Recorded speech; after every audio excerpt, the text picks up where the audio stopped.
Good morning. My name is Kaushik, and today my tech talk of cloud application development is about legal issues in the cloud. So, coming to the introduction, it requires a deep understanding of the underlying technical, social, public policy, regulatory, and legal and law enforcement aspects, as well as intimate knowledge of temporal trends. Although security, privacy, public policy, legal, and forensic challenges associated with cloud computing have attracted academics' attention, particularly the issues relating to data sovereignty and confidentiality, and to the adequacy of our existing legislative and regulatory frameworks to protect data from prying eyes. To inaugurate this column, I present here a general overview of some of these legal issues. As cloud computing use grows throughout the society, so does the uh, so does its use by criminals. Legal issues in the cloud. This is particularly true in sophisticated and organized crime, where ongoing secure communication and dissemination and data storage is critical for a criminal syndicate's operation. However, emerging technologies such as cloud computing entail various challenges and implications for governments, particularly law enforcement and regulatory agencies, as well as other key stakeholders in both public and private sectors.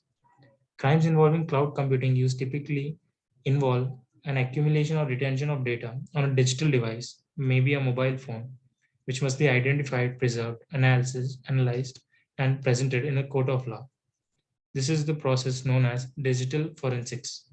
Conventional forensic tools often focus on physically accessing the media that stores the target data. However, in a cloud computing environment, it is often impossible or infeasible to access the physical media, and in many cases, forensic investigators would have to rely on the cloud service provider to locate where the evidential data resides in the cloud. As Darren Quick and I pointed out, that not all countries have legal provisions that allow data to be secured when a warrant is served, such as during a search and seizure process. For example, the Section 3L of Australia's Crime Act 1914, which tells about that it allows the officer executing a search and seizure warrant to access data. This includes data not held at premises, such as data accessible from a computer or data storage device used to access cloud services. Such provisions are designed to overcome the efforts of accused people to conceal data through the use of passwords encryption, including the cloud services, but the provisions might not be available in other countries. Data fragmentation and distribution across numerous international data centers also presents technical and jurisdictional challenges in identifying and seizing the evidential data by government agencies in criminal investigations, as well as by business and civil litigation.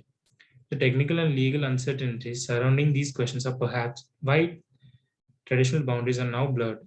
As Australia's chief defense scientist Alexander Zelensky noted, due to virtual, dynamic, and borderless nature of cloud computing services, government and law enforcement investigations into malicious cyber activities will require cooperation between the government agencies from multiple countries. Government and law enforcement investigators face difficulty in accessing the physical hardware to locate evidential data. Cloud security threats and vulnerability windows evolve over time, partly in response to defensive actions or crime displacement. For example, existing digital forensic techniques are designed to collect evidential data from typical digital devices, in which advanced security features and anti-forensic techniques are rarely fully exploited. Due to virtual, dynamic, and borderless nature, it might be impossible to completely eradicate illegal and malicious cyber activities, but it's important to maintain persistent pressure on threat actors to safeguard cloud security and a secure cloud ecosystem. To help advance the state of the art in this research area and to address emerging cloud related risks, this column is actively seeking high quality technical, business policy, and legal oriented submissions related to cloud issues such as cloud computing strategies, territorial jurisdiction, data protection, data governance, data sovereignty, forensics, incident response and management, information assurance, privacy, provenance, public private partnership, risk management, security, service level arguments, surveillance, visualizations. We also welcome high-quality position survey and review papers for computer science and interdisciplinary scholars. Examples might include a comparative analysis survey and review of legal and privacy issues such as the legislative trends across countries and the interplay between different legal areas, which are privacy, telecommunication interception, national data sovereignty, and national security legislations, and the cloud computing strategies in those countries and the legal implications for cloud service provides and users if the data is breached or users suffer an economic loss resulting from providers negligent act.